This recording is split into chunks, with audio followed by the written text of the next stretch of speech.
very good morning to all of you. And I'm back with the machine learning lecture number 16 with multiple linear regression. So today in this lecture, we are going to understand one more variant of regression, which is called multiple linear regression.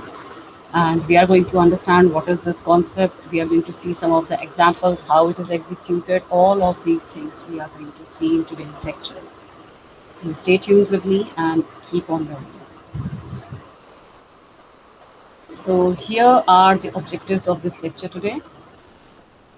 We are going to understand the concept of multiple linear regression. Then we are going to see how it is different from the other types of regression and how we are going to execute it.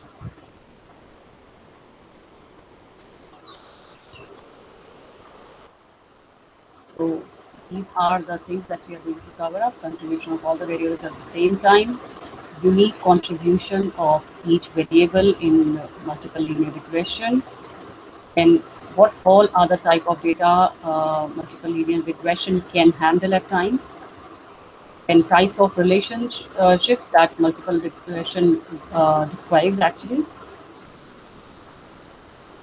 These are our topics for today.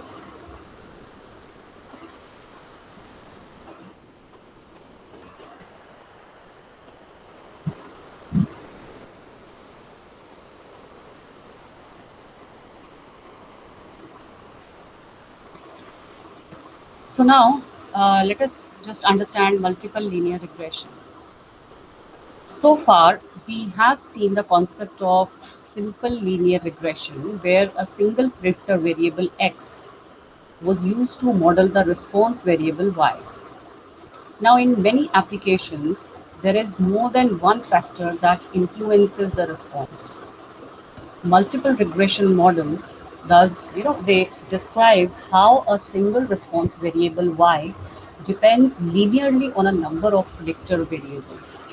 Now, for example, let's say the selling price of a house, it can depend on desirability of the location, the number of the bedrooms, the number of bathrooms it has, the year the house was built, the square footage of the lot, and a number of other factors can be involved in this, right? Similarly, the second example could be, let's say, the height of a child can depend on height of the mother, height of the father, the nutrition it has been provided with, or you see the other environmental factors. So what do you have to note here is we will reserve the term multiple regression for models with two or more predictors and one response. So what are we getting? There are more than one predictors, but the response is one. There are also regression models with two or more response variables. So these models are usually called multivariate regression models. So in this lecture, we will introduce a new linear algebra based method for computing the parameter estimates of multiple regression models. So this more compact method is actually convenient for models for which the number of unknown parameters is large.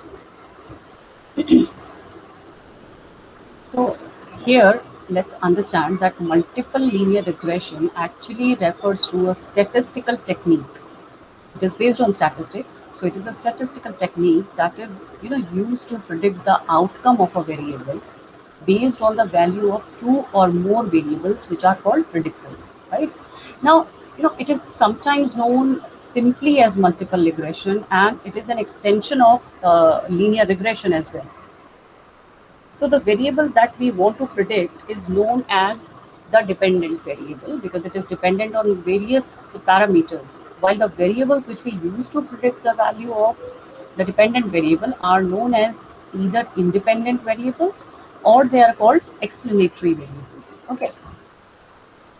So as we have seen, this technique enables analysts to determine the variation of the model and the relative contribution of each independent variable in the total variance. Multiple regression can take two forms, that is the linear regression and the nonlinear regression. Okay. So this is what we have understood here.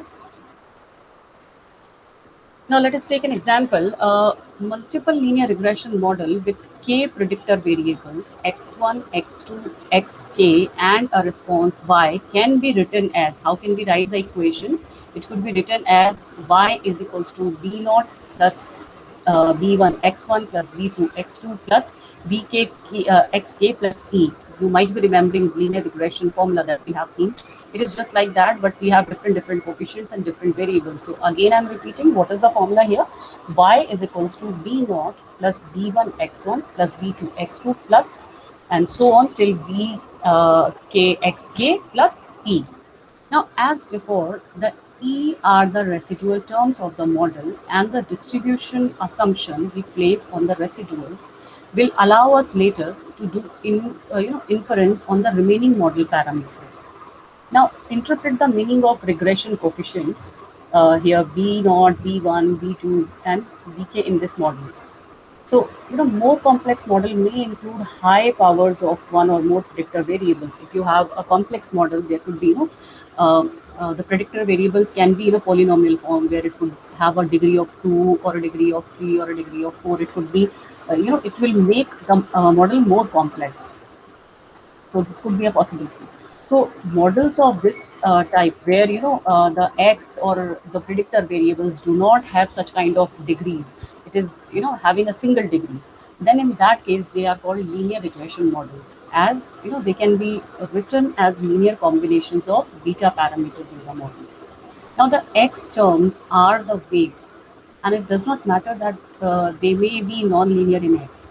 Now, confusingly, models of the type where the degrees can be, in the power of 2, 3, 4, are also sometimes called non-linear regression model. Obviously, because they are not linear in nature, they have a polynomial degree, or they are called polynomial regression models, as the regression curve doesn't comes out to be a straight line. It could be a curvaceous, line.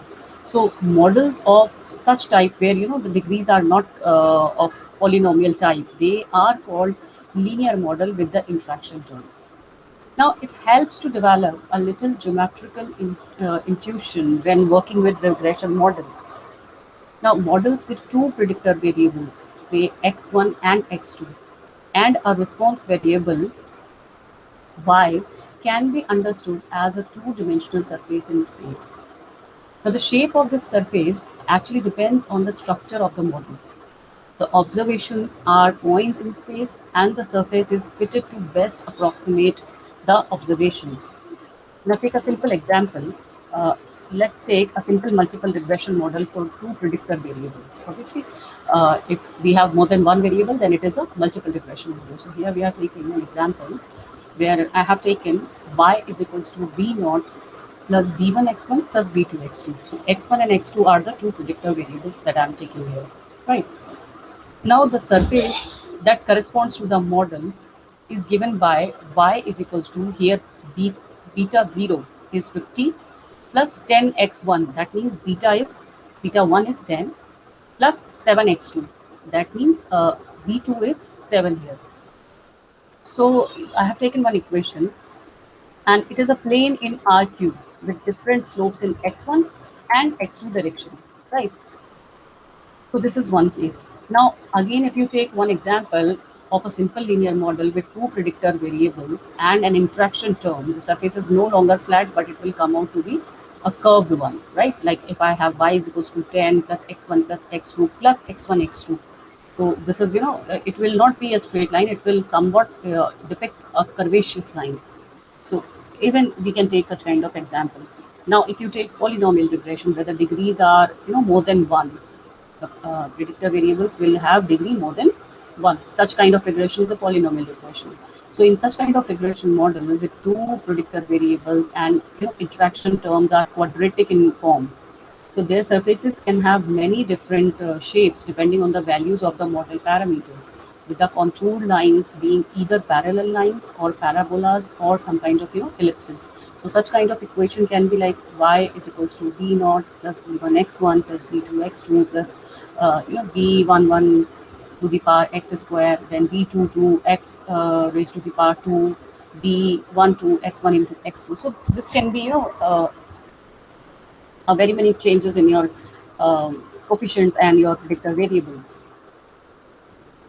Now, how do we estimate the model parameters?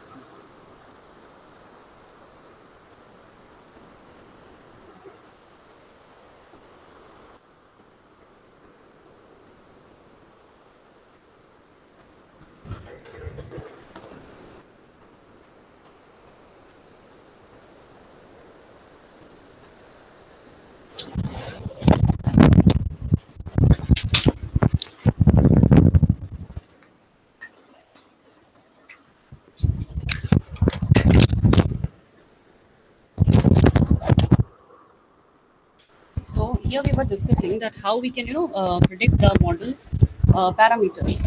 So let us understand how we can do that.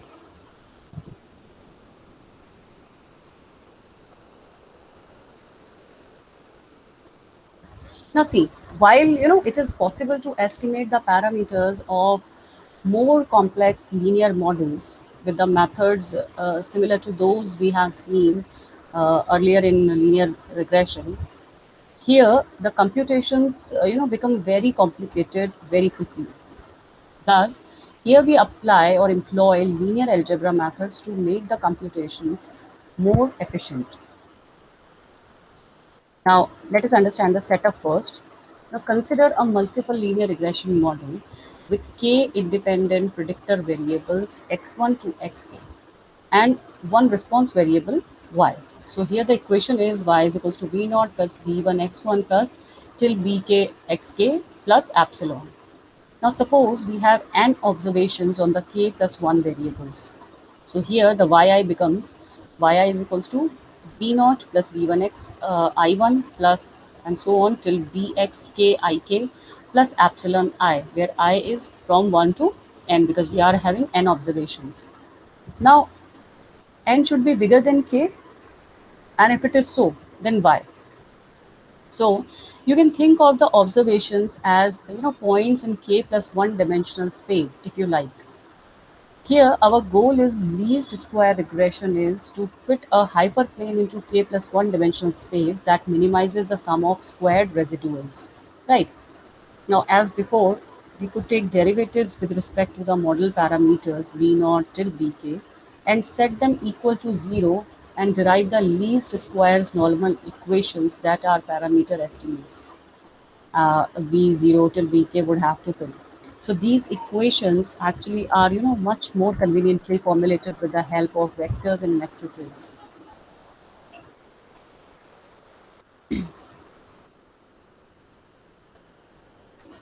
Now, in linear algebra terms, the least square parameter estimates beta are the vectors that minimize, the equation like summation of I is equals to 1 to n epsilon I to like this. So any expression of the form, capital X beta is an element of k plus 1 dimensional hyperspace in R raised to the power n spanned by k plus 1 columns of X.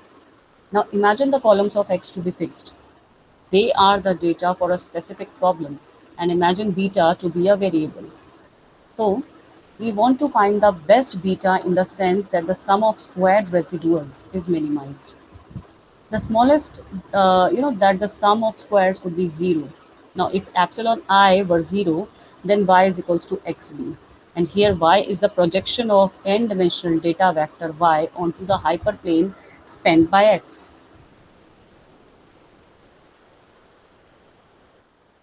Now consider one example, the delivery times data. Now, see, a soft drink bottle or a soft drink bottler is analyzing the vending machine serving routes in his distribution system. He is interested in predicting the time required by the distribution driver to service the vending machines in an outlet. Now, this service activity includes stocking the machines with new beverage products and performing minor maintenance or housekeeping. Now, it has been suggested that the two most important variables influencing delivery time y in the minimum are the number of cases of product stocked, let's say it is x1, and the distance walked by the driver, let's say x2 in feet. Now, 25 observation on the delivery times cases stocked and walking times have been recorded and are available in the file deliverytimes.txt. Now, before you begin fitting a model, it makes sense to check that there is indeed a linear relationship between the predictor variables and the response. So here, the easiest way to do this is with the plot command in R language. Now, if your object is a data file where each column corresponds to a variable, which may be predictor or response, you will automatically obtain a matrix of scatter plots. So here, the caution is that you should not rely too much on a panel of scatter plots to judge how well a multiple linear regression really works. It can be very hard to see. A perfectly fitting model can look like a random confetti plot if the the predictor variables are themselves correlated. So if a regression model has only two predictor variables, it is also possible to create a three-dimensional plot of the observations.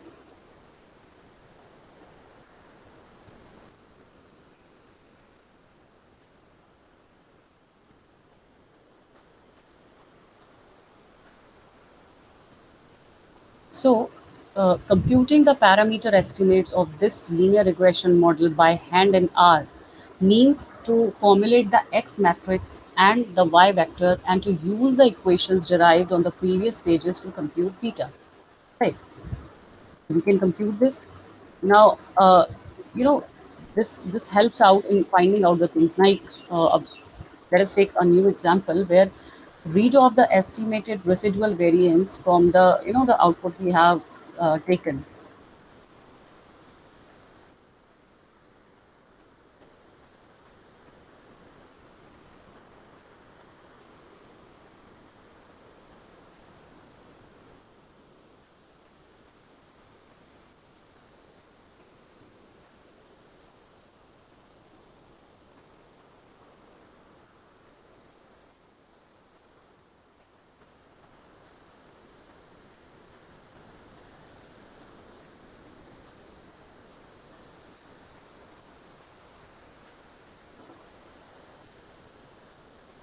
So here we have seen that the regression models are basically used to describe relationship between variables by fitting a line to the observed data.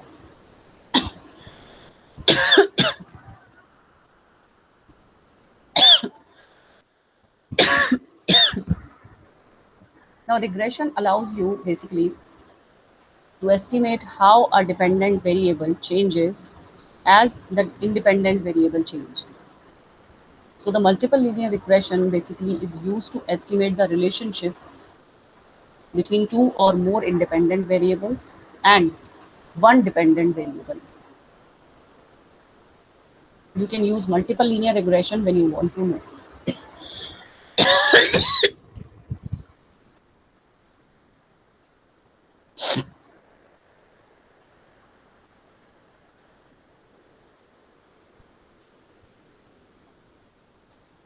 So in which cases you are going to use multiple linear regression.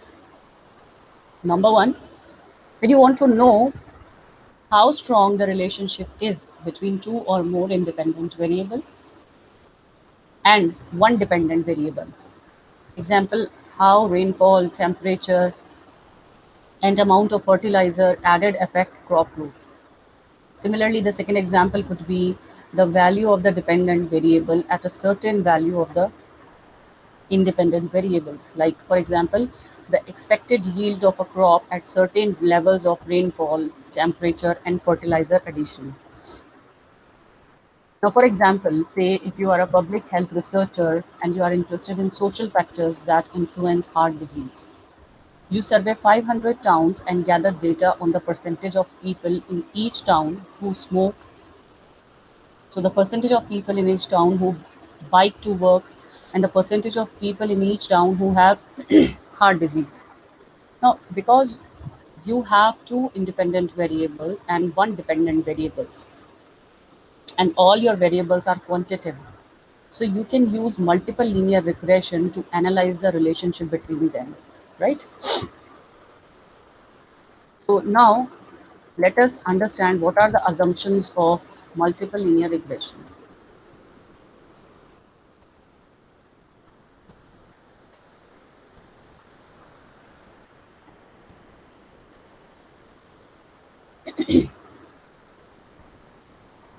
So, see, multiple linear regression makes all the same assumptions as simple linear regression.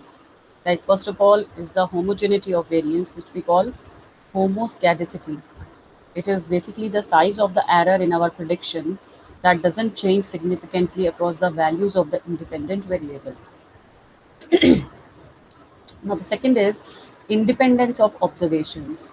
Now, the observations in the data set were collected using statistically valid methods, and there are no hidden relationship among variables.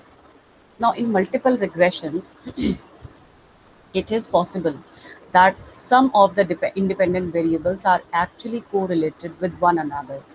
So, it is important to check these before developing the regression model. Now, if two independent variables are too highly correlated, then only one of them should be used in the regression model. So, when we talk about normality, the assumption is that the data follows a normal distribution. And the fourth assumption is the linearity, where the line of best fit through the data points is a straight line rather than a curve or some sort of grouping factor.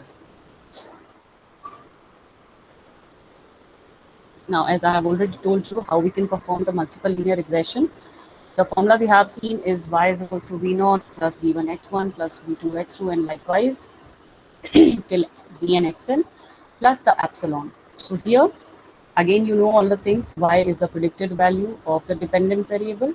V naught is the y-intercept value of y when all other parameters are set to 0. v1x1 is the regression coefficient v1 of the first independent variable x1, which is also known as the effect that increasing the value of the independent variable has on the predicted y value. So this is the same. And lastly, the epsilon which we are using is the model error, which represents how much variation there is in our estimates of y. Now, to find the best fit line for each independent variable, multiple linear regression calculates three things. Now, what are these three things? First thing is the regression coefficients that lead to the smallest overall model error. The second thing, the t-statistics of the overall model. And third one is the associated p-value, that how likely it is that the t-statistic would have occurred by chance if the null hypothesis of no relationship between the independent and dependent variables was true. Now finally, it calculates the t-statistics and p-value for each regression coefficient in the model.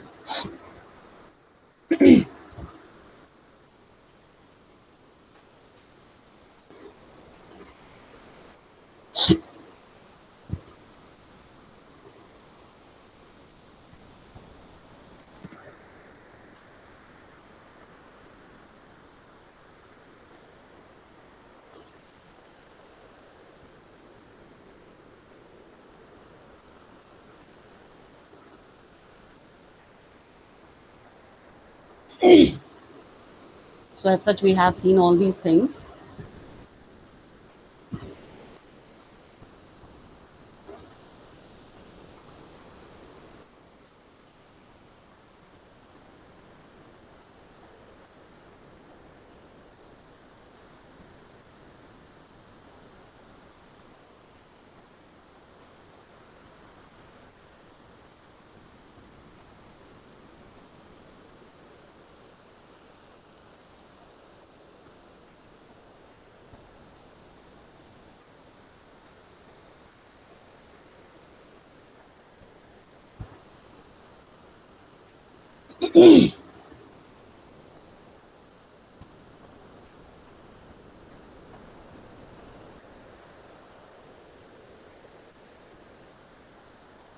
So as such, we have seen these things.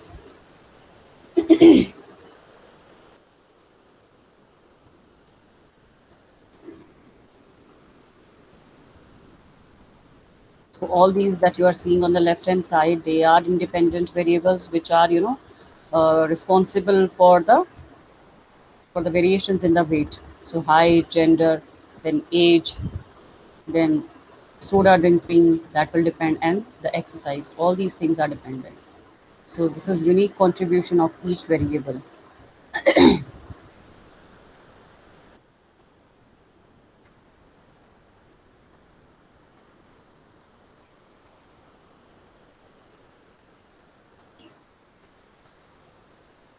So you can see here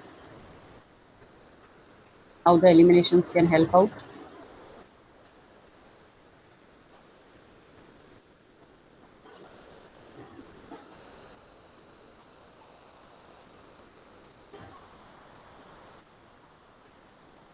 So this is what we are seeing is the specific effect of only one independent variable on one dependent or outcome variable.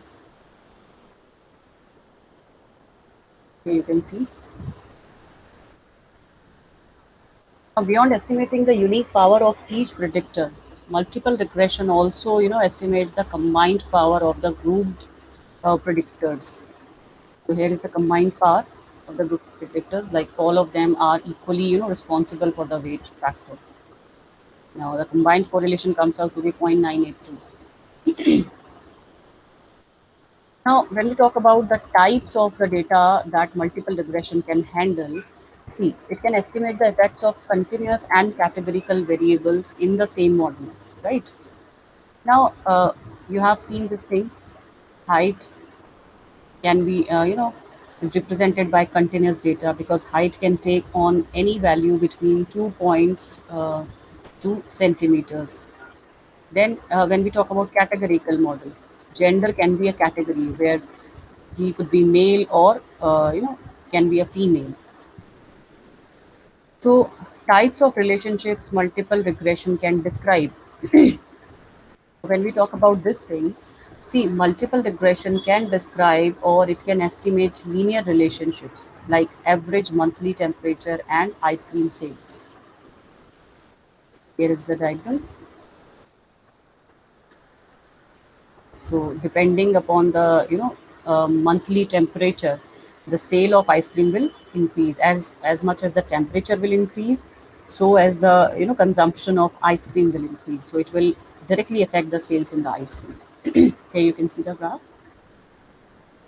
This is showing average monthly sales of ice cream, and this is showing average monthly temperature. So as you are seeing here, as soon as the temperature will increase, the average monthly sale of the ice cream will increase here. You are seeing this.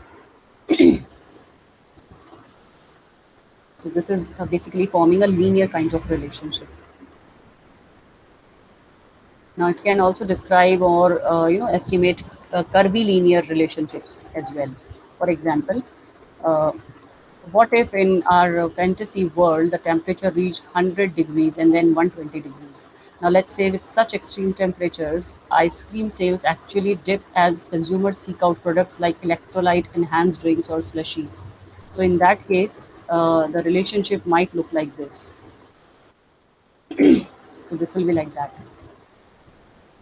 Till a particular temperature, it will move on to a peak, and afterwards its sales will get down because people will shift their choices to slushies or some kind of electrolyte drinks where they need to have energy and keep hydrated.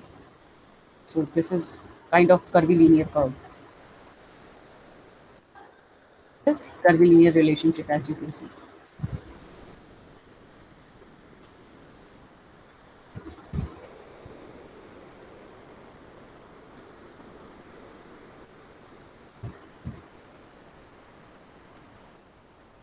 In summary, we can say that multiple regression is like single linear regression, but instead of determining the predictive power of one variable on another variable, we consider the predictive power of the other variables such as socioeconomic states or age.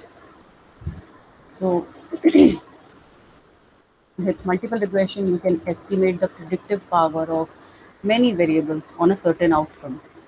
And with this, you can even estimate the predictive power of many variables on a certain outcome, as well as the unique influence each single variable makes on that outcome after taking out the influence of all of the other variables.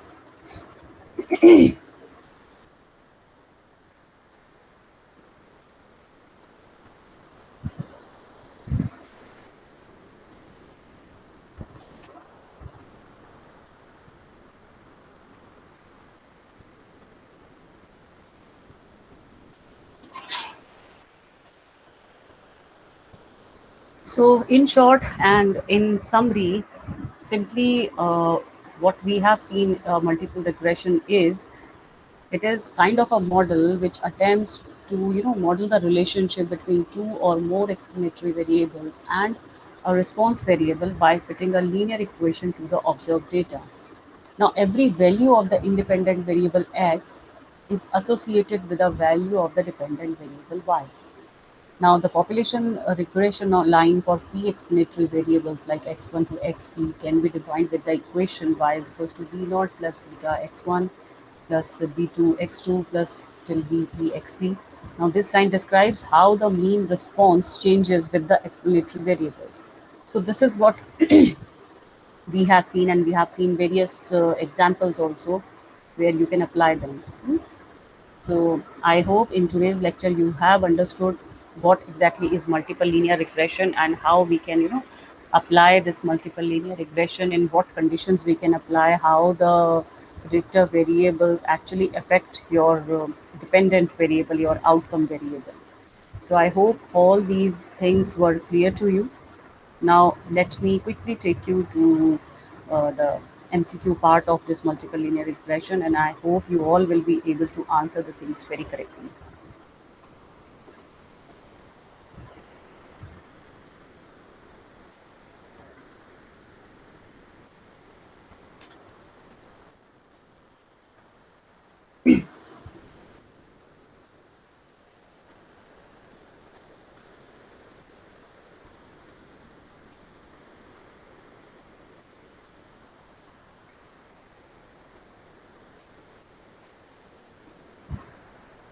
So now I'm quickly stopping this presentation and I will be taking you over to the MCQ part.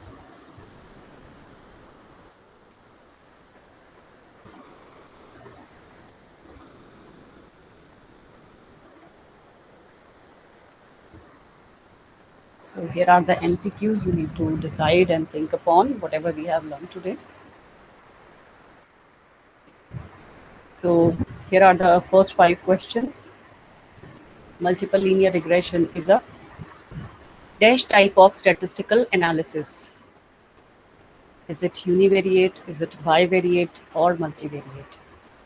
And the second question says the following types of data can be used in MLR.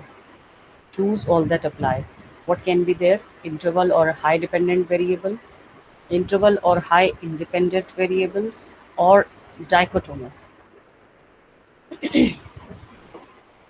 So quickly think over it and try to calculate, because third question says a linear regression analysis produces the equation y is equals to 0.4x plus 3. What does this indicate? So quickly try to answer.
Now, I hope you were able to answer these three questions correctly.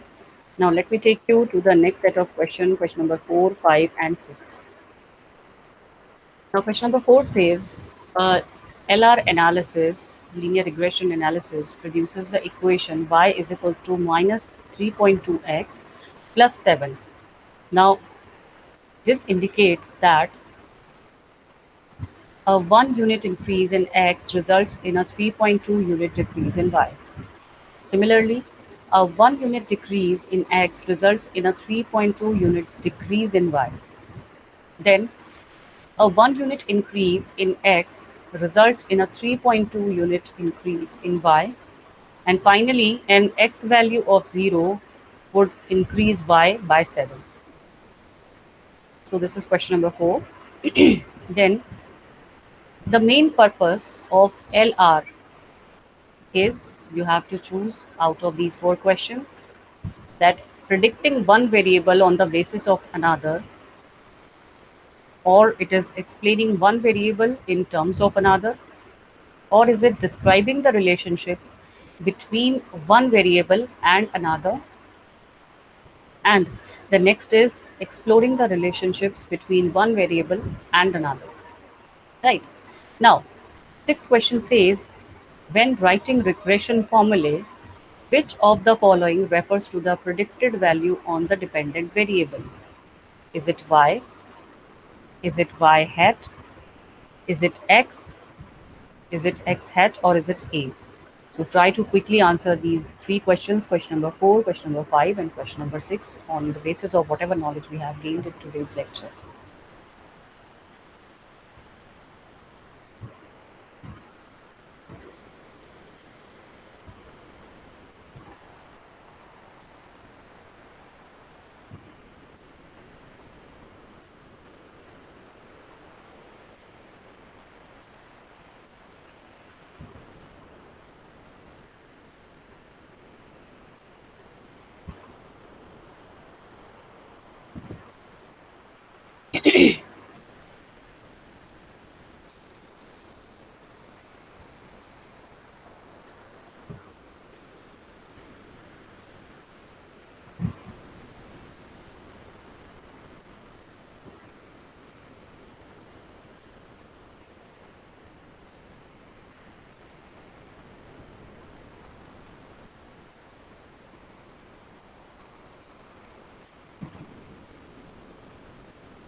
So I hope you were able to answer these three questions, 4, 5, and 6. Let me take you to question number 7 and 8. Seventh question says, the major conceptual limitation of all the regression technique is that one can only ascertain relationship, but never be sure about underlying causal mechanism. Is it true or is it false?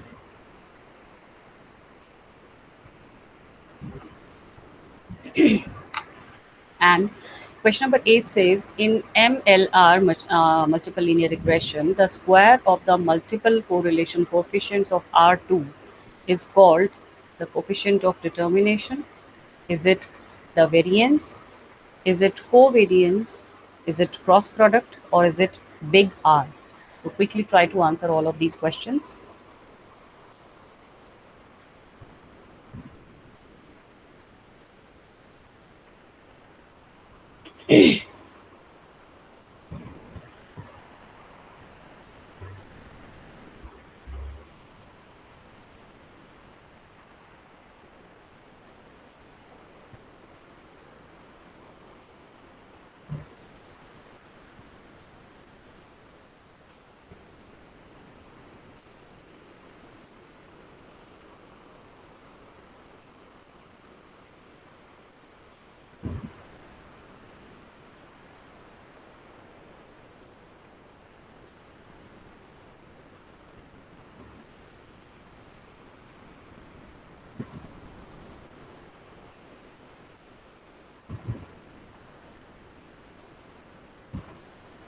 Now let me take you to the last set of two questions.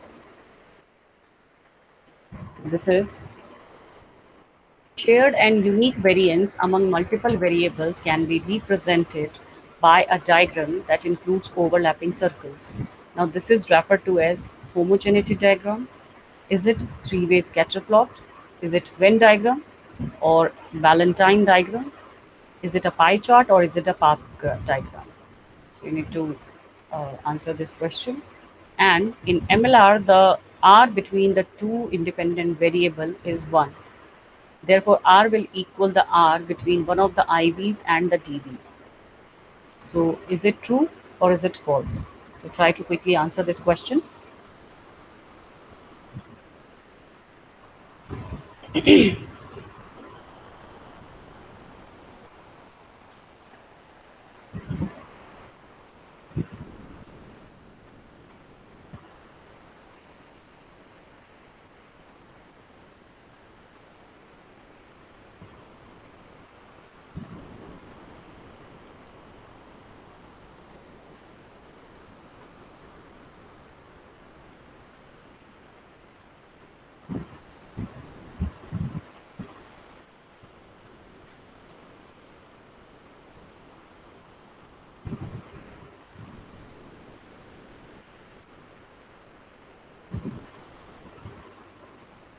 So I hope now you were able to answer all these questions very correctly, and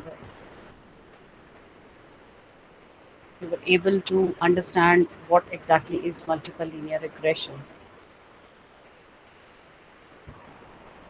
So now let me quickly summarize this multiple regression for you.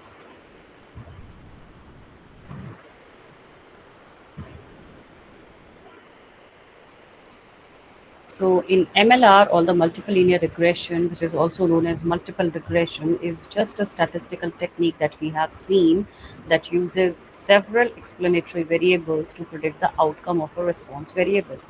And the goal of multiple linear regression is to model the linear relationship between the explanatory variables and the response variable.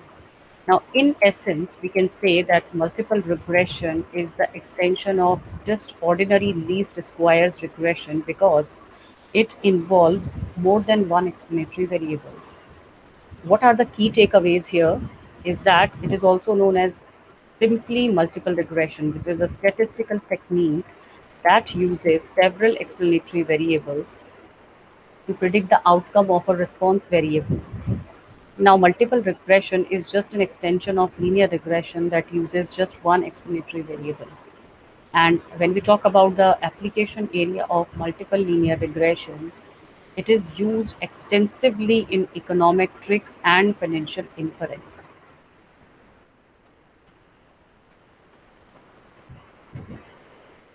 So even we have seen the assumptions of multiple regression model, which is based on following. Now, there is a linear relationship between the dependent variables and the independent variables. The independent variables are not too highly correlated with each other. YI observations are selected independently and randomly from the population. Residuals should be normally distributed with a mean of 0 and variance psi, right? And the coefficient of determination, that is R squared, is a statistical metric that is used to measure how much of the variation in outcome can be explained by the variation in the independent variables. R square always increases as more predictors are added to the MLR model, even though the predictors may not be related to the outcome variable.